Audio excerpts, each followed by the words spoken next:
Bon, aujourd'hui, première vidéo, je vais parler de la série.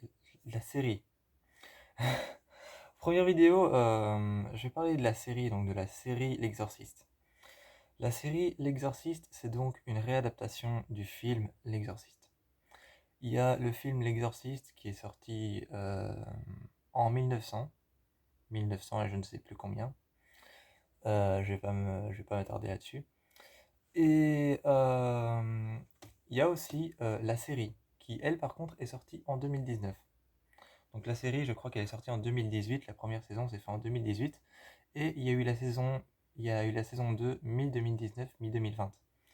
Et donc apparemment, d'après les studios Fox, donc les mêmes studios que la série American Horror Story, parce que cette série, la série L'Exorciste, a été faite par les studios de production Fox, et donc c'est le même studio de production que la série American Horror Story.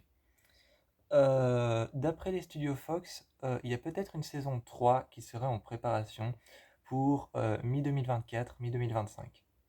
Mais on n'en est pas sûr. La série est juste géniale. J'encourage tous ceux qui veulent aller voir la série, tous ceux qui ont aimé les remakes de l'Exorciste, tous ceux qui ont aimé les films d'Exorciste comme Conjuring, comme Insidious, comme Conjuring, comme Insidious ou alors comme les films L'Exorciste, comme les innombrables films L'Exorciste qu'il y a eu. Comme tout cela, comme toutes les personnes qui ont aimé Insidious, Conjuring et les films L'Exorciste, tous ceux qui ont aimé ces films, j'encourage à aller voir la série est géniale. Et donc la série est vraiment bien faite, sauf il y a un petit truc, c'est que c'est quasi impossible de manger devant cette série. J'ai pour habitude que quand je regarde une série, souvent je mange devant. Donc souvent je mange devant, je mange que ce soit le soir ou le matin, souvent que ce soit le soir, le matin ou alors même l'après-midi. L'après-midi, généralement, personnellement, moi je ne mange pas l'après-midi ou alors je ne mange pas le matin. Il y a souvent un repas que je vais sauter sur la journée. Bref, on n'est pas là pour, on n'est pas là pour parler de moi, de comment je mange, mais souvent je mange devant les séries. Mais quand je mange devant l'exorciste, c'est impossible.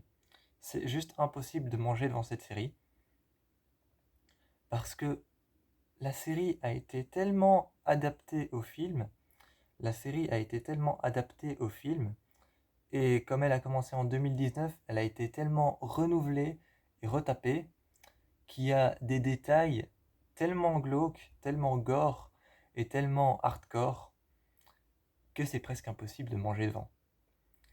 Mais bon, j'ai regardé quand même la série et en plus d'être une série qui est censée se baser sur l'exorciste, en plus d'être une série qui est censée se baser sur l'exorciste, cette série, ce qu'ils ont fait pour la retaper, ce qu'ils ont fait pour retaper la série L'exorciste, c'est qu'ils sont allés vers ce qu'on appelle le body horror.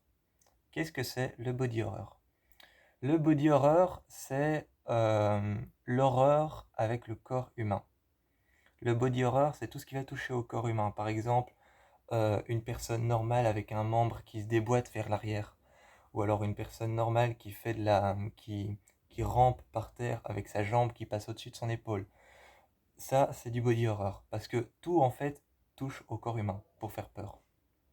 Tout touche au corps humain pour faire peur. Donc genre par exemple une jambe qui te passe au-dessus des épaules pour, euh, pour faire de la contorsion. Donc genre un contorsionniste. Un contorsionniste, ça c'est du body horror. Parce que sa jambe passe au-dessus de son épaule. Sa jambe arrive avant son bras.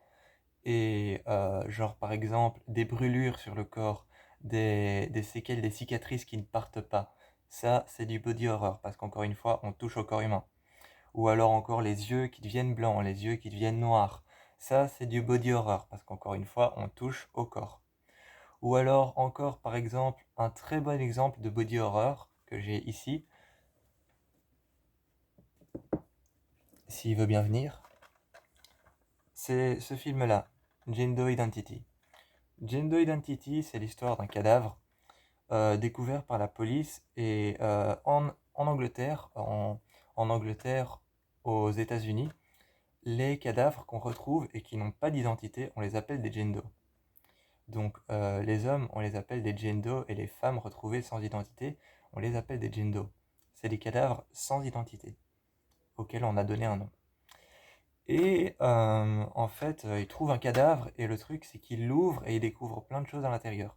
Et comme tout tourne autour du corps humain, bah, c'est du body horror. Et le body horror, c'est ça, c'est quand tout tourne autour du corps humain.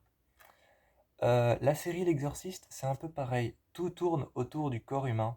Il y a un détail qui m'a fortement troublé, c'est que quand un corps est possédé, la pupille de la personne qui n'est pas encore possédée est par exemple brune comme les miennes, va tourner, se passer par l'arrière de l'œil, et de l'autre côté, il y a une autre pupille d'une autre couleur qui va arriver.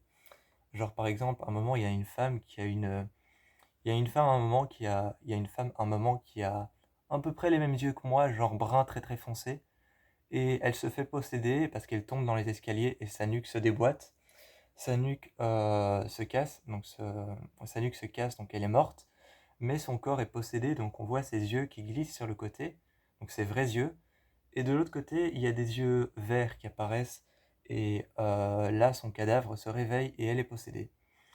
Et donc ça, c'est du body horror parce que justement, ça touche au corps humain. Il y a aussi des choses comme par exemple des femmes avec... ça, j'avoue que c'est l'épisode qui m'a le plus dégoûté. C'est l'épisode qui m'a le plus dégoûté, c'est t'as une... t'as la mère de la famille qui est en fait poursuivie par une jeune femme dans toute la... dans... je crois que ça se passe à New York. Je crois que la série se passe à New York, mais en tout cas elle se passe en Amérique.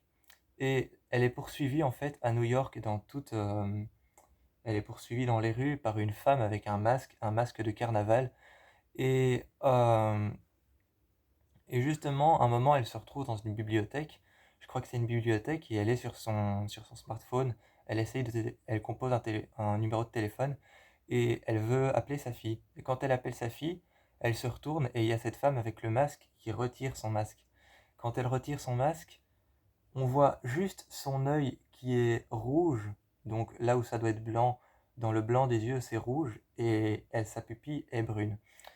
Et quand elle retire son masque, c'est le même visage que la femme qui compose, donc c'est son visage à elle, et donc c'est le même visage que la femme qui compose le numéro de téléphone de sa fille pour l'appeler, et quand elle enlève son masque, c'est son visage avec une pupille brune, les yeux juste en dessous, là où ça doit être blanc, c'est blessé et c'est rouge, et sur tout le côté de son visage, il y a des vers qui sont en train de lui manger. Il y a des vers qui sont en train de lui manger les lèvres inférieures et supérieures et tout le long de la joue et les oreilles. Donc la moitié de son visage est couvert de vers, de chenilles. C'est pas des vers, c'est des larves. Des larves, voilà.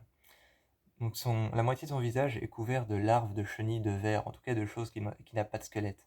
Et qui sont en train de des parasites qui sont en train de lui ronger la moitié du visage. C'est l'un des passages qui était le plus body horror dans toute la série. La saison 2, elle est moins body horror parce qu'elle se passe plus dans un hôpital psychiatrique. La saison 2, en fait, elle se passe sur une autre famille, une famille cette fois-ci qui est latino. La saison 2 se passe sur une famille qui est latino-américaine latino et sur une famille qui est américaine et aussi d'origine asiatique. Ils arrivent dans cette maison et en fait le père commence à avoir des visions. Il a des visions de sa femme et des visions de sa fille, mais en fait toutes les deux sont mortes. Toutes les deux sont mortes et il a des visions de sa femme et sa fille et il a vraiment l'impression qu'elles sont là et il vit avec sa seconde femme qui, elle, essaye de le persuader que sa femme est morte. Mais lui, il a les visions de sa femme et sa fille, et donc la jeune femme commence à être persuadée qu'un esprit tourne autour de lui, et il y a réellement un esprit, un démon qui tourne autour de lui, et qui lui fait voir sa fille qui est morte, et sa femme qui est morte. Et dans la saison 2, on va donc s'attaquer à cette famille latino, qui est en proie à un démon pur, et à cette famille asiatique qui a des visions, et qui est en proie à un démon, mais qui ne le savent pas encore.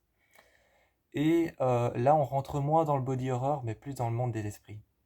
Je vous encourage vraiment à aller voir cette série, elle est géniale. La saison 2, qui s'appelle Chapitre 2, est peut-être un peu moins que la 1. La 1 est géniale, elle est vraiment body horror comme je l'aime. Pour ceux qui aiment bien le body horror ou qui voudraient expérimenter, qui voudraient aller voir un bon film de body horror, je propose un film de body horror qui est ici. C'est ce film-ci, c'est Son. Son, c'est Son, c'est un film sur une mère et son fils. Et évidemment parce que le film, évidemment le film veut dire le film Son, évidemment il veut dire en fait l'enfant. Donc pour ceux qui veulent voir un bon film de body horror, je conseille Son, qui est un film de body horror de 1h40 je crois, 1h43 ou 1h44. Je crois que c'est 1h43 ou 1h44, quelque chose comme ça.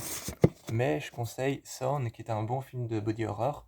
Et pour ceux qui veulent peut-être, qui n'ont pas peur d'aller voir dans tout ce qui est anatomie humaine à l'intérieur de l'humain, pour ceux qui n'ont pas peur de voir des humains qui ont genre, par exemple, qui ont genre déjà vu Saw, ceux qui n'ont pas peur de voir des humains qui se coupent un bras, ou alors des humains qu'on ouvre en deux, ou alors des lacérations Y avec des humains qu'on charcute et qu'on ouvre en deux.